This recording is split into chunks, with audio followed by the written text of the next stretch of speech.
श्री स्वामी समर्थ. नमस्कार मित्रांनो, वृश्चिक राशीच्या प्रत्येक व्यक्तीने आजचा हा व्हिडिओ शेवटपर्यंत नक्की ऐका, कारण ऑगस्ट महिन्याचा पहिला आठवडा तुमच्या आयुष्यात असा एक संकेत घेऊन येत आहे जो अनेकांचे नशीब बदलू शकतो. पण त्याच वेळी काही लोकांसाठी हा काळ कठीण परीक्षेचाही ठरू शकतो. आज आपण बोलणार आहोत ऑगस्ट महिन्याच्या पहिल्या आठवड्याबद्दल. या आठवड्यात तुमच्या आयुष्यात कोणते बदल घडू शकतात, कोणत्या दिवशी सावध राहणे आवश्यक आहे, कोणत्या व्यक्तीवर सहज विश्वास ठेवू नये, आणि शेवटी मी सांगणार आहे एक छोटासा आध्यात्मिक उपाय जो अनेक जण दुर्लक्ष करतात, पण श्रद्धेने केल्यास मनाला स्थैर्य मिळू शकते. म्हणून हा व्हिडिओ शेवटपर्यंत नक्की ऐका. जर तुम्ही वृश्चिक राशीचे असाल किंवा तुमच्या घरातील कोणी वृश्चिक राशीचे असेल तर ही माहिती त्यांच्यापर्यंत नक्की पोहोचवा. मित्रांनो, ऑगस्ट महिन्याचा पहिला आठवडा वृश्चिक राशींच्या व्यक्तीसाठी मिश्र संकेत घेऊन येतो. एका बाजूला नवीन संधी तुमच्या दारात येताना दिसतील, तर दुसऱ्या बाजूला काही निर्णय अत्यंत विचारपूर्वक घ्यावे लागतील. विशेष म्हणजे या आठवड्यात तुमच्या आयुष्यात अशी एखादी घटना घडू शकते ज्याची तुम्ही अनेक दिवसांपासून वाट पाहत आहात. पण इथेच एक मोठी अट आहे. घाई, राग आणि अति आत्मविश्वास हे 3 शब्द या आठवड्यात तुमच्यासाठी अडचणी निर्माण करू शकतात. म्हणून प्रत्येक निर्णय शांत मनाने घ्या. एक अनपेक्षित संकेत: या आठवड्यात अचानक एखादा फोन, जुना मित्र किंवा एखादी विसरलेली व्यक्ती पुन्हा तुमच्या आयुष्यात येऊ शकते. हा योग काहींसाठी आनंदाचा असेल तर काहींसाठी जुन्या आठवणी पुन्हा जाग्या करणारा ठरू शकतो. यामुळे भावनिक निर्णय घेऊ नका. जे दिसते ते नेहमीच पूर्ण सत्य असेलच असे नाही. आर्थिक स्थिती, पैशांच्या बाबतीत हा आठवडा स्थिर राहू शकतो. मात्र कोणालाही पैसे उधार देणे, घाईघाईने गुंतवणूक करणे किंवा मोठी खरेदी करणे याआधी दोनदा विचार करा. कागदपत्रे नीट वाचा. लहानशी चूक पुढे मोठा त्रास देऊ शकते. नोकरी आणि व्यवसाय: नोकरी करणाऱ्या व्यक्तींना वरिष्ठांकडून नवीन जबाबदारी मिळू शकते. सुरुवातीला ती कठीण वाटेल, पण हाच अनुभव पुढे तुमच्यासाठी फायदेशीर ठरू शकतो. व्यवसाय करणाऱ्यांनी भागीदारी करताना विशेष काळजी घ्यावी. कोणाच्याही गोड बोलण्यावर लगेच विश्वास ठेवू नका. नातेसंबंध: घरात एखादा छोटासा गैरसमज होण्याची शक्यता आहे. मोठ्यांचा आदर करा. लहान गोष्टी वाढू देऊ नका. तुमचा एक शांत शब्द, एक प्रेमळ संवाद मोठा वाद टाळू शकतो. प्रेम संबंधात असणाऱ्यांनी संयम ठेवणे आवश्यक आहे. रागाच्या भरात बोललेले शब्द नात्याला दुखावू शकतात. आरोग्य: या आठवड्यात झोपेची कमतरता, ताण आणि थकवा जाणवू शकतो. वेळेवर जेवण करा, भरपूर पाणी प्या आणि शक्य असल्यास दररोज काही मिनिटे ध्यान करा. सर्वात महत्त्वाचा संकेत मित्रांनो, आता मी सांगणार आहे असा संकेत जो अनेक वृश्चिक राशींचे लोक दुर्लक्ष करतात. या आठवड्यात तुमच्या आयुष्यात एखादी छोटी घटना घडेल. सुरुवातीला ती सामान्य वाटेल, पण पुढील काही दिवसात त्याच घटनेचे महत्त्व तुम्हाला समजू लागेल. म्हणून कोणताही निर्णय घाईत घेऊ नका आणि कोणत्याही अफवेवर विश्वास ठेवू नका, कारण संयम ठेवणाऱ्यांनाच या आठवड्यात योग्य संधी ओळखता येईल. मित्रांनो, जर तुम्ही इथपर्यंत व्हिडिओ पाहत असाल तर आता पुढचा भाग तुमच्यासाठी अत्यंत महत्त्वाचा आहे. कारण या आठवड्यातील काही संकेत सुरुवातीला अगदी साधे वाटतील, पण त्यांचा परिणाम पुढील काही दिवसांवर होऊ शकतो. त्यामुळे प्रत्येक गोष्ट शांतपणे आणि समजून घ्या. करिअरमध्ये बदलाची चाहूल: वृश्चिक राशींच्या अनेक व्यक्तींना या आठवड्यात कामाच्या ठिकाणी नवीन जबाबदारी मिळू शकते. सुरुवातीला वाटेल, हे काम माझ्याकडून होईल का? पण याच क्षणी तुमचा आत्मविश्वास तुमची सर्वात मोठी ताकद ठरेल. काही लोक तुमच्या कामाकडे बारकाईने पाहतील, तुमचे कौतुक करणारेही असतील आणि तुमच्यावर टीका करणारेही असतील. म्हणून इतरांच्या मतांपेक्षा तुमच्या कामावर लक्ष केंद्रित करा. सावधान: प्रत्येक सल्ला योग्यच असेल असे नाही. या आठवड्यात एखादी व्यक्ती तुमच्या भल्यासाठी सल्ला देत असल्यासारखी वाटू शकते, पण प्रत्येक सल्ला तुमच्यासाठी योग्य असेलच असे नाही. म्हणून कोणताही मोठा निर्णय घेण्यापूर्वी स्वतः विचार करा, तथ्य तपासा आणि गरज वाटल्यास विश्वासू व्यक्तीचा सल्ला घ्या. आर्थिक बाबतीत: जर तुम्ही नवीन गुंतवणुकीचा विचार करत असाल तर सर्व माहिती समजून घेतल्याशिवाय निर्णय घेऊ नका. मोठे आश्वासन देणाऱ्या योजनांकडे आकर्षित होण्याऐवजी वास्तववादी विचार करा. लहान बचतही भविष्यात मोठा आधार ठरू शकते.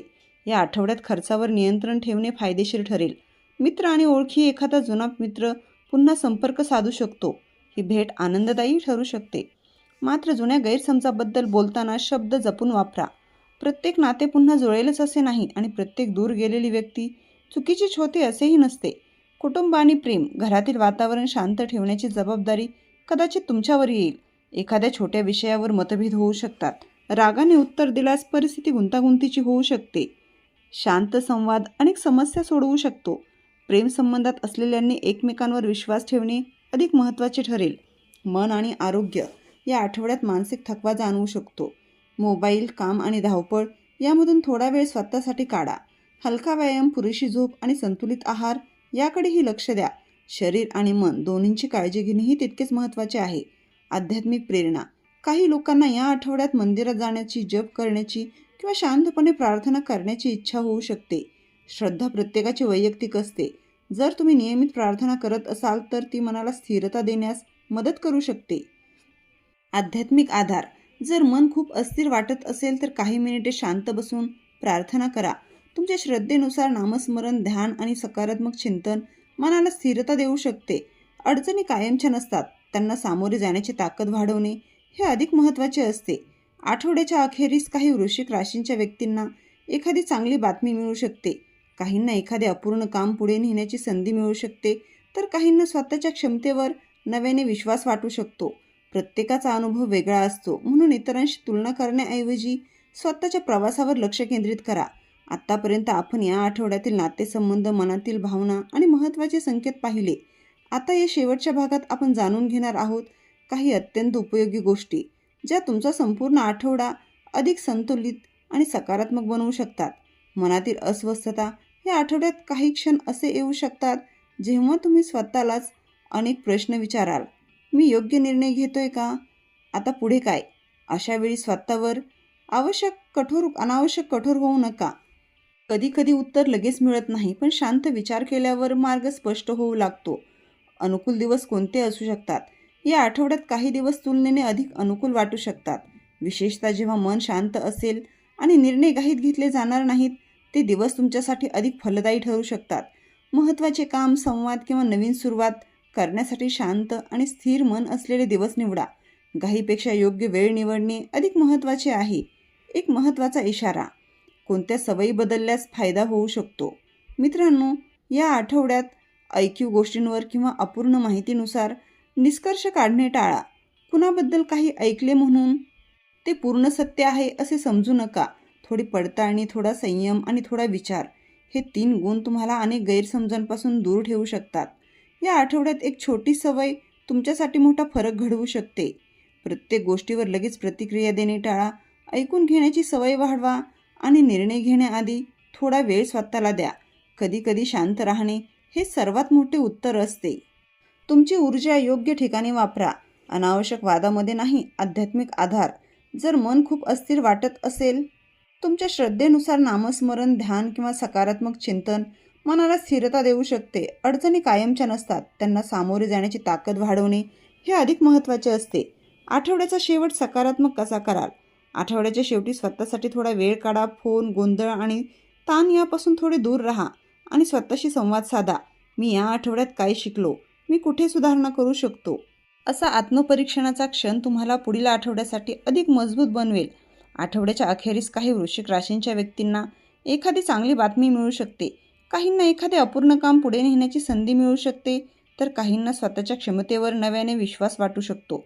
प्रत्येकाचा अनुभव वेगळा असतो, म्हणून इतरांशी तुलना करण्याऐवजी स्वतःच्या प्रवासावर लक्ष केंद्रित करा. एक साधा आध्यात्मिक उपाय. मनात अस्थिरता वाटत असेल तर दररोज सकाळी किंवा संध्याकाळी काही मिनिटे शांत बसा. दीप प्रज्वलित करा आणि मनात फक्त एकच विचार ठेवा: माझे विचार शांत, स्पष्ट आणि सकारात्मक होत आहेत. हा छोटासा सराव तुमच्या मनाला स्थिरता देऊ शकतो. अंतिम संदेश. मित्रांनो, हा आठवडा वृश्चिक राशीसाठी शिकण्याचा, समजून घेण्याचा आणि स्वतःला सुधारण्याचा आहे. बाहेरील परिस्थितीपेक्षा तुमची अंतर्गत शांतता अधिक महत्त्वाची आहे, कारण जेव्हा मन स्थिर असते तेव्हा योग्य निर्णय आपोआप स्पष्ट होतात.